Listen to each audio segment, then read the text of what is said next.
দর্শকের কাছে drama queen হিসেবেই পরিচিত ভারতীয় অভিনেত্রী রাখি সাওয়ান্ত দিন কয়েক আগে অভিনেত্রী ঘোষণা করেন তিনি নাকি পাকিস্তানের পুত্রবধূ হতে চলেছেন। তাকে বিয়ে করতে নাকি খুব বেশি আগ্রহী পাকিস্তানের এক অভিনেতা, তার নাম দোদি খান।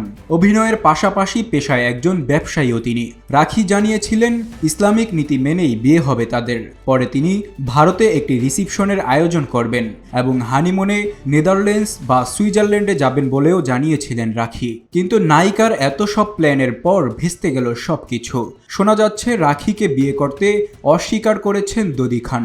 বলা বাহুল্য, পাকিস্তানি অভিনেতার এই বিয়েতে অস্বীকার মন ভেঙেছে রাখির। বৃহস্পতিবার রাতে দোদি তার ইনস্টাগ্রামে একটি ভিডিও পোস্ট করেন। সেখানে তিনি জানান রাখিকে বিয়ে করতে চান না তিনি, আর তা শুনেই রেগে গেছেন অভিনেত্রীর ভক্তরা।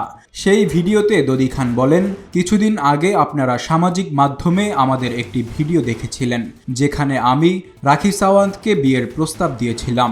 যখন আমার সঙ্গে তার পরিচয় হয় তখন মনে হয়েছিল তিনি একজন মানুষ যিনি ঈশ্বরকে খুব ভালোবাসেন। তিনি তার জীবনে অনেক উত্থান ও পতন দেখেছেন।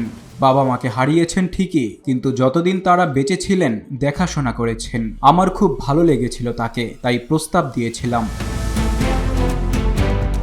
অনেকেই বলছেন এটা ভারতীয় অভিনেত্রীর অনুভূতিতে আঘাত। কেউ বা লিখেছেন, প্রথমে না ভেবেই কি প্রপোজ করে দিয়েছিলেন? মিডিয়ার কথা চিন্তা না করে আপনি রাখিকে বিয়ের পর সুখী জীবনযাপন করতে পারতেন। মানুষ সমালোচনা করবেই, তাই বলে বিয়ে ভাঙ্গা ঠিক নয়। তবে দোদির মনে হয়েছে মানুষ বিষয়টিকে খুব ভালোভাবে নিচ্ছেন না। তিনি এই বিষয়ে প্রচুর বার্তা এবং ভিডিও পেয়েছেন এবং তিনি সেটা সহ্য করতে পারছেন না।